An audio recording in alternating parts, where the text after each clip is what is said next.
ইরানে চলা সরকার বিরোধী আন্দোলনের জের ধরে আবারও মুখোমুখি তেহরান ওয়াশিংটন। অবস্থা এমন দাঁড়িয়েছে যে কোনো সময় বেঁধে যেতে পারে যুদ্ধ। দেশটির সর্বোচ্চ নেতা আয়াতুল্লাহ আলী খামেনিকে নিয়ে ডোনাল্ড ট্রাম্পের এক বিস্ফোরক মন্তব্যের পাল্টা জবাবে ইরানের প্রেসিডেন্ট পেজেশকিয়ান সরাসরি যুদ্ধের হুঁশিয়ারি দেন।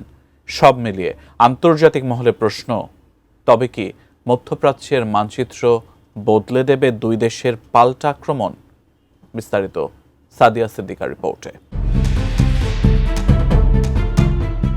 ইরানের রাজনৈতিক অঙ্গন ও রাজপথ এখন এক ভয়াবহ অস্থিরতার মধ্য দিয়ে যাচ্ছে।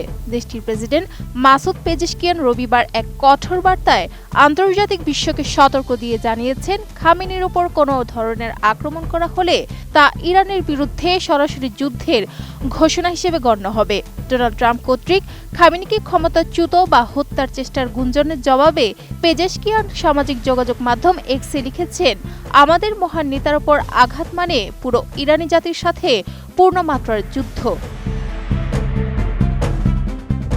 প্রেসিডেন্ট পেজেশকিয়ান গত 2 সপ্তাহ ধরে চলা বিক্ষোভে হাজারো মানুষের মৃত্যুর জন্য সরাসরি মার্কিন যুক্তরাষ্ট্রকে দায়ী করেছেন। তিনি বলেন, ইরানি জনগণের বর্তমান কষ্ট ও সীমাবদ্ধতার মূলে রয়েছে মার্কিন সরকার ও তাদের মিত্রদের দীর্ঘমেয়াদী শত্রুতা ও অমানবিক নিষেধাজ্ঞা।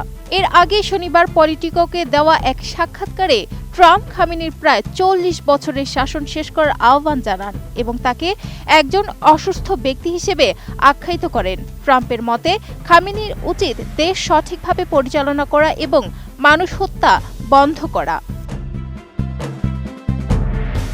কোয়ালিটি সম্পন্ন আন্তর্জাতিক মানের still bar CSRM, committed for better still. ইরানের এই অস্থিরতার সূত্রপাত গত 28 ডিসেম্বর। মূলত আকাশচুম্বী মূল্যস্ফীতি এবং অর্থনৈতিক সংকটের জেরে সাধারণ মানুষ রাস্তায় নামলেও দ্রুতই তার সরকার বিরোধী আন্দোলনে রূপ নেয়। পরিস্থিতি নিয়ন্ত্রণে আনতে 8 জানুয়ারি কর্তৃপক্ষ ইন্টারনেট ও ফোন সেবা প্রায় পুরোপুরি বন্ধ করে দেয়, যা দেশটিকে বিশ্ব থেকে বিচ্ছিন্ন করে ফেলে।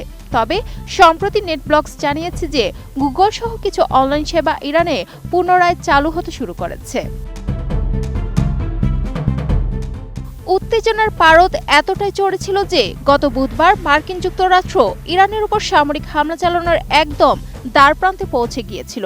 তবে ইউএস নিউজ সাইট অ্যাক্সিওসের তথ্য মতে, ইসরায়েলি প্রধানমন্ত্রী বেনিয়ামিন নেতানিয়াহু এবং সৌদি আরবের ক্রাউন প্রিন্স মোহাম্মদ বিন সালমানের বিশেষ অনুরোধ ও আঞ্চলিক স্থিতিশীলতার খাতিরে ট্রাম্প শেষ মুহূর্তে সেই সিদ্ধান্ত থেকে সরে আসেন। নেতানিয়াহু সতর্ক করেছিলেন যে ইসরায়েল ইরানি প্রতিশোধ মোকাবিলা করতে এখনও প্রস্তুত নয়। এদিকে বিক্ষোভের জেরে প্রথম মৃত্যুদণ্ডপ্রাপ্ত আসামি ইরফান সুলতানের ফাঁসি স্থগিত করায় ট্রাম্প তেহরানকে ধন্যবাদ জানিয়েছেন।